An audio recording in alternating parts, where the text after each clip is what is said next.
नमस्कार दोस्तों, मैं एडवोकेट यशवंत यादव आपका स्वागत करता हूं लाइट वाइज में। आज हम बताएंगे कुछ अपने बारे में ये बता दें कि देखिए, हमारे पास कुछ लोगों का ऐसा भी फ़ोन आ जाता है कि सर दहेज उत्पीड़न को लेकर के बताइए। दहेज उत्पीड़न में ये हो गया, हमारी पत्नी हमारे ऊपर 498 का केस कर दी है, CRPC 125 का केस कर दी है, भरण पोषण का केस कर दी है। तो बहुत सारी कॉल ऐसे भी आते हैं। तो ये जान लीजिए, जो होता है ना लोन, मैं जो एडवोकेट हूँ लोन का एक्सपर्ट हूँ। जो लोन का केस तो एडवोकेट है तो सब कुछ देख रहे हैं, लेकिन जो होता है ना, जो जिस क्षेत्र में एक्सपर्ट है, तो हमारे पास payment and settlement act section 25 का केस हो, लोन से संबंधित NI एक्ट का केस हो, चेक बाउंस का केस हो, DRT का केस हो, DRT में हाई कोर्ट का केस हो, प्रायर नोटिस देना हो, रिकॉल नोटिस देना हो, डिमांड नोटिस देना हो, आर्बिट्रेशन का ऑब्जेक्शन देना हो, तो जो लोन से संबंधित है वही काम उसी के एक्सपर्ट हैं। जैसे आपके पास सेक्शन 25 का केस हो गया, कलकत्ता में हो गया, अहमदाबाद में हो गया, जयपुर में हो गया, मैं आपको एडवोकेट प्रोवाइड करा दूंगा, आपकी बेल करा दूंगा, आगे का प्रोसेस करा दूंगा। उसके बाद आपको 316, 318, जो कि बहुत ज़्यादा संख्या में 316 और 318 के केसेस हो रहे हैं, तो 316 का केस होगा तो उस पर बेल कराना, 318 का केस होगा, कैसे खारिज कराना है, वित्तीय लेन देन में क्रिमिनल केस नहीं होता है, जो भी प्रोसेस है लोन से संबंधित, तो हमारा काम केवल लोन से संबंधित है। लोन से संबंधित किसी प्रकार की कोई दिक्कत हो, समस्या हो, परेशानी हो,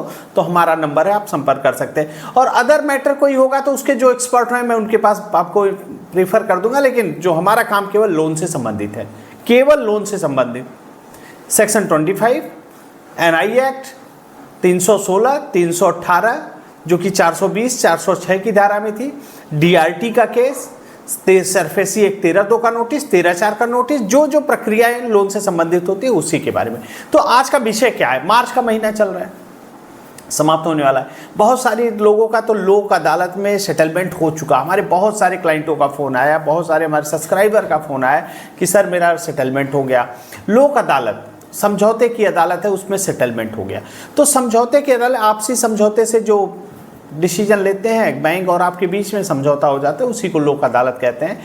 इसमें कोई जेल या बेल या ऐसा कुछ भी कराने की ज़रूरत नहीं होती। आप अपनी सहमति से, इसमें हार या जीत नहीं होती कि बैंक हार गया मैं जीत गया, ऐसा कुछ नहीं होता है। और जान लीजिए, बहुत सारे लोग जो कह रहे हैं, कई लोगों का फ़ोन आ रहा है, सर ये अभियान क्या है, कर्ज मुक्त, ये वो जो भी बहुत सारी बातें, तो ये चीज़ जान लीजिए, मैंने कर्ज मुक्ति अभियान है, उसमें मैंने फॉर्म भर दिया, ये कर दिया।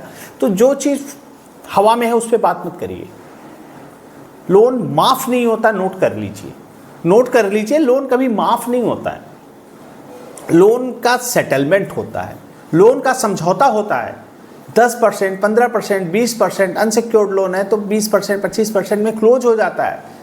तो ये क्लोज ऐसे नहीं होता है, आपसी सहमति से होता है, समझौते से होता है, लोक अदालत में होता है। बैंक आपको सेटलमेंट नोटिस आपने दिया, बैंक आपको सेटलमेंट लेटर दिया, वेरीफाई किया गया, जेन्युइन है तो सेटलमेंट होता है। अगर कोई कहे लोन माफ़ हो रहा है, लोन माफ़ हो रहा है, तो ऐसे गलत फहमियों में मत रहिए। लोन माफ़ नहीं होता है, लोन माफ़ नहीं होता है, समझौता होता है, सेटलमेंट होता है। क्योंकि कुछ लोग ऐसे भी फ़ोन करने लगते हैं, सर ये लोन मैंने अभियान है, कर्ज मुक्त है, मैं उस पर फॉर्म भर दिया हूँ, ये कर दिया हूँ, उससे मेरा लोन माफ़ हो गया। ऐसा कोई गलतफहमी में मत रहिए। संविधान में जो नियम है, जो प्रोसेस है, जो प्रक्रिया है, वही होगा, उसके ऊपर कोई नहीं है कि आपसे कोई फॉर्म भरा लिया और कहते लोन माफ़ हो गया। ऐसा गलतफहमी में मत रहिए, माफ़ नहीं होता, नोट कर लीजिए। सेटलमेंट होता है, समझौता होता है, आपस में समझौता होता है। पैसे, अगर मैं बार बार कहता हूँ, पैसे हैं इनके पैसे दे दीजिए, नहीं है तो पैसे नहीं है, सेटलमेंट का ऑफर आ रहा है, मार्च का महीना है, बहुत सारे प्रेशर होते होंगे कि बहुत सारे लोग कहते होंगे सर सेटलमेंट का ऑफर आ रहा है, लेकिन मेरे पास सेटलमेंट के लिए भी पैसे नहीं है। तो बहुत घबराने की ज़रूरत नहीं है, बहुत घबराने के पैसे नहीं है। जो प्रक्रिया है, जो प्रोसेस है, वो करना पड़ेगा, उसको करिए। पैसे हैं तो दे दीजिए, पैसे नहीं है तो कोई डर नहीं, जब घबराने की ज़रूरत नहीं है। एक हमारे कलकत्ता के क्लाइंट हैं, उनको रिकवरी एजेंट इतना हरास कर दिए, इतना परेशान कर दिए कि उनके मन में गलत गलत भावनाएं आने लगी, गलत गलत विचार आने लगे। विचार क्या आना लगे, उनसे तो मैंने बात किया तो पता चला उन्होंने सुसाइड करने का प्रयास भी कर लिया था, लेकिन फ़िलहाल वो बचे हुए हैं, कोई दिक्कत नहीं है। तो ऐसे ऐसे लोग मन में डर, रिकवरी एजेंट इतना डरा देते हैं, हरास कर देते हैं, आदमी गलत कदम उठा लेता है। तो साफ शब्दों में मैं आपको बता दूं, क्या आपको करना चाहिए, ना कहना सीख लीजिए। क्योंकि उनके क्लाइंट के घर पे मैं गया, कलकत्ता में मैं गया था, तो उनसे पर्सनली मिलने भी गया था, तो उनसे समझ लीजिए ना कहना सीख लीजिए। क्योंकि पैसे नहीं हैं, नहीं दे पा रहे हैं, तो ना कहना शुरू कर दीजिए। वो कह रहे थे सर आज के डेट में आप हमारे घर पे आए, देखिएगा सुबह से शाम तक में 10-10 रिकवरी एजेंट आएंगे। तो सही में रियल में आ रहे थे, तो डर कहते हैं कि नहीं ठीक है मैं दे दूंगा, बाद में दे दूंगा, 7 दिन बाद दे दूंगा, 10 दिन बाद। मैंने कहा रुक जाइए, कोई ज़रूरत नहीं ऐसे बोलने की। मुझे मालूम है आपकी स्थिति क्या है, आप बता रहे हैं नहीं दे पाएंगे, तो आपने डर, बस थर्ड पार्टी रिकवरी एजेंट के डर से उनको समय देते रहते थे। ना कहना सीख लीजिए। तो मैंने बताया ना कहना सीख लीजिए। मैं भी था वहाँ पे, मैंने कहा जब नहीं दे पाएंगे तो बता दीजिए नहीं दे पाएंगे, तो ना कहना सीख लीजिए। उन्होंने बोलना शुरू कर दिया कि नहीं मेरे पास पैसे नहीं है, नहीं दे पाएंगे। और ये थर्ड पार्टी जो रिकवरी एजेंट होते हैं, इनसे डरना बंद करिए। अगर इनके चक्कर में आएंगे, इनकी बातों में आएंगे, तो ये पहले तो जिस लेवल के हैं आप उसको उस लेवल पे ले आएंगे, और इनका लेवल इतना छोटा होता है, इतने नीचे स्तर के होते हैं, उसके बाद वो वहाँ पे तो जीतने के लिए तैयार हैं। उनके पास वही रोज का काम है। फर्जी वाले रिकवरी एजेंट की बात कर रहे हैं, जिनके पास आई कार्ड नहीं है, विजिट लेटर नहीं है, DRA का लाइसेंस नहीं है, फिर भी आ जा रहे हैं, घर में आ जा रहे हैं, बात कर रहे हैं। तो थर्ड पार्टी रिकवरी एजेंट से डरना बंद, कोई जरूरत नहीं है आपको डरने के लिए। पैसे नहीं है, ना बोलना सीख लीजिए कि नहीं है नहीं दे पाएंगे, नहीं है नहीं दे पाएंगे। कोई रिकवरी एजेंट आपके ऊपर कोई कंप्लेन नहीं कर सकता, कोई केस नहीं कर सकता। केस कंपनियां करती हैं। रिकवरी एजेंट की क्या औकात है कि वो आपके ऊपर केस करेगा? रिकवरी एजेंट से क्या मतलब? वो तो अपने कमीशन के लिए पैसे परेशान है कि 10% 5% कमीशन मिल जाएगा। तो डरे घबराने नहीं, बार बार कहते हैं आपको करना क्या है। अब आते हैं मुद्दे के बाद, करना क्या है। जो कंपनियां बताएं अंतिम चेतावनी, ऐसी ऐसी नोटिसें भेजने लगती हैं, जो कि उनकी अंतिम चेतावनी क्या, उनकी पहली चेतावनी होती है, उसका कोई मतलब ही नहीं होता है। बहुत सारे लोगों के पास एक दिन में 100 फ़ोन आते हैं, आते होंगे, आपके पास भी आते होंगे। तो पहली बात सुन लीजिए, फ़ोन उठाना बंद करिए। एक दिन में, अच्छा कंपनियां एक दिन में 100 फ़ोन आती हैं। अभी एक मल्टीपल लोन के डिफॉल्टर हैं, तो एक फ़ोन आप बात कर रहे हैं, दूसरा फ़ोन वेटिंग में जा रहा है। ऐसी ऐसी समस्याएं आपके साथ आई होंगी। ऐसी है तो क्या आपका दिन भर आप यही फ़ोन का जवाब देते रह जाएंगे? कंपनी को आपने बता दिया कि नहीं दे पा रहे हैं, 10 दिन बाद, 1 महीने बाद कॉल करिए, तो 1 महीने बाद करना चाहिए, लेकिन नहीं, ये लोग बार बार कॉल पे कॉल करते हैं।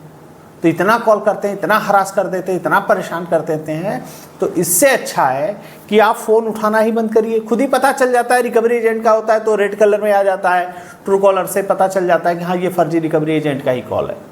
और उसके बाद भी अननोन नंबर भी ब्लॉक कर सकते हैं। Number not in phone book, जो नंबर आपके फ़ोन बुक पे नहीं उससे उसको ऑन कर लीजिए, कोई फ़ोन ही नहीं आएगा। फ़ोन का तो समस्या आपका समाप्त हो गया, फ़ोन उन्हें नहीं उठाना है। मल्टीपल लोन के डिफ़ॉल्ट में आप 100 200 फ़ोन आ रहे हैं, दिन भर फ़ोन उठाते रह जाएंगे, मेंटली प्रेशर में आ जाएंगे। आपने एक बार कंपनी को बता दिया नहीं दे पाएंगे, 1 महीने बाद दे पाएंगे, 2 महीने, तो 2 महीने बाद कॉल आनी चाहिए फीडबैक के लिए। यही 5 मिनट पे, 10-10 मिनट पे कॉल कॉल। इसका करना क्या चाहते हैं? साइकोलॉजिकल प्रेशर में लेना चाहते हैं, मनोवैज्ञानिक दबाव में लेना चाहते हैं। और आपको दबाव नहीं लेना है। क्यों? क्योंकि आप हमारे सब्सक्राइबर हैं, हमारे क्लाइंट हैं, आपको डरने की जरूरत नहीं है। फ़ोन उठाना बंद करिए, कोई ज़रूरत नहीं इनसे बात करने की, कोई ज़रूरत नहीं इनसे बात करने की। दूसरा, जब आपने लोन लिया और डिफ़ॉल्ट कर गए, आपको सबसे पहले तो आपको पता चल जाएगा कि अब मैं अगली EMI नहीं दे पाऊँगा।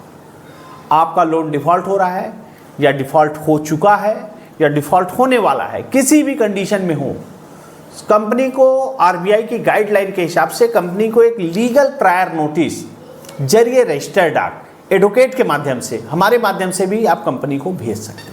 पहला काम भेज सकते हैं, किसी के माध्यम से भेजिए, किसी भी एडवोकेट के पास जाइए, कहिए कि हमें कंपनी को एक मजबूत लीगल प्रायर नोटिस देना है, 8 से 10 पेज का मजबूत ड्राफ्ट बना के दीजिए, ताकि कंपनी कोर्ट में भी जाए तो कोर्ट में आपकी बात को नकारा न जा सके। क्यों? क्योंकि आपने जरिए रजिस्टर्ड डाक एडवोकेट के माध्यम से कंपनी को लीगल प्रायर नोटिस दिया, आपने कंपनी को इन्फॉर्म कर रखा है, और कोर्ट भी उसको मानने से इनकार नहीं कर सकती। क्यों? क्योंकि वो जरिए रजिस्टर्ड डाक एडवोकेट के माध्यम से कंपनी के अब एडवोकेट के लेटर हेड पे गया हुआ है, स्पीड पोस्ट के माध्यम से गया है, उसकी ट्रैकिंग ID होती है। तो कंपनी को आपने RBI की गाइडलाइन के हिसाब से अपनी परिस्थिति से अवगत करा दिया, आपने अपनी रिस्पॉन्सिबिलिटी को पूरा किया। नहीं है तो आपने कंपनी को इन्फॉर्म किया। तो नोट, उसके बाद कंपनी प्रायर लीगल नोटिस दे दे, उसके बाद चुपचाप आप बैठ जाइए। क्यों? क्योंकि सबसे पहली नोटिस आपकी तरफ से कंपनी को जा चुकी है, जो कि कंपनी को लीगल प्रायर नोटिस आपने दे दिया है। क्यों सबसे पहली नोटिस आपकी तरफ जाएगी? क्यों?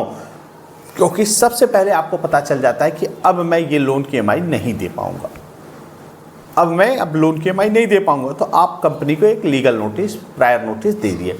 उसके बाद कंपनी आपको फ़ोन से झंझट खत्म हो गई, फ़ोन की टिकट टेंशन ही खत्म।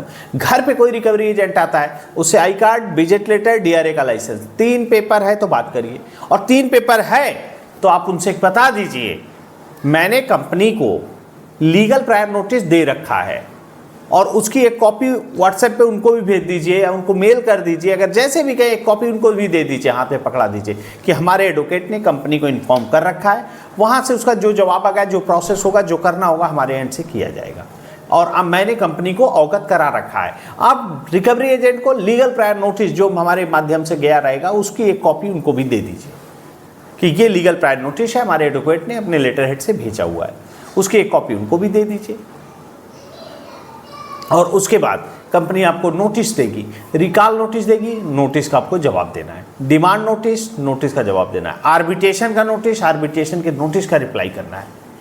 तो जो जो नोटिस आते जाए उसका आपको रिप्लाई करते जाना है। आर्बिट्रेशन का नोटिस आए तो उसका आपत्ति जरूर देना है, आर्बिट्रेशन का आपत्ति पत्र जरूर दे दीजिए। उसके बाद किसी प्रकार की कोई दिक्कत हो, मार्च का महीना चल रहा है, बहुत लोगों के पास सेटलमेंट का ऑफर आ चुका होगा, आने वाला होगा, तो जो लोग हैं अगर ऐसा करते हैं तो सेटलमेंट लेटर को वेरीफाई कराए बिना सेटलमेंट ना करें। नहीं तो कहीं न कहीं ऐसा भी हो रहा है कि सेटलमेंट लेटर ही फर्जी भेज दिया जा रहा है, नाम एडिट करके, समय, टाइम, डेट और अमाउंट को एडिट करके आपको दे दे रहे हैं। आपको पता चला, आपको व्हाट्सएप पे भेज दिया, आप खुश हो गए कि नहीं ये तो सेटलमेंट लेटर आ गया 10% पे, 15% पे, और पता चला कि ये पे आपके लोन अकाउंट में ही पैसा गया, लेकिन वो ब्याज पेनल्टी जुर्माने में कट गया और उनके कमीशन में कट गया। तो ऐसा कोई काम मत करिए जिससे आपका नुकसान हो जाए। और कभी भी कोई दिक्कत हो, समस्या हो, परेशानी हो, रिकॉल नोटिस आए, डिमांड नोटिस आए, आर्बिट्रेशन नोटिस आए, अंतिम चेतावनी आए, जो अंतिम चेतावनी ये धमकी भरे हुए लेटर देते हैं 420, 406 में केस हो जाएगा, पुलिस आपको अरेस्ट करने आ रही है, ये करने, बहुत सारी कहानियाँ लिख के भरे हैं, इनके चक्कर में मत पड़िए, ये सब टोटल फर्जी है। और किसी तरह की कोई दिक्कत हो, समस्या हो, परेशानी हो, रिकॉल नोटिस है, डिमांड नोटिस, आर्बिट्रेशन, किसी प्रकार की नोटिस है, हमारा नंबर है, आप हमसे संपर्क कर सकते हैं। मैं अपनी बातों को यहीं समाप्त करता हूँ। जय हिंद, जय भारत, नमस्कार।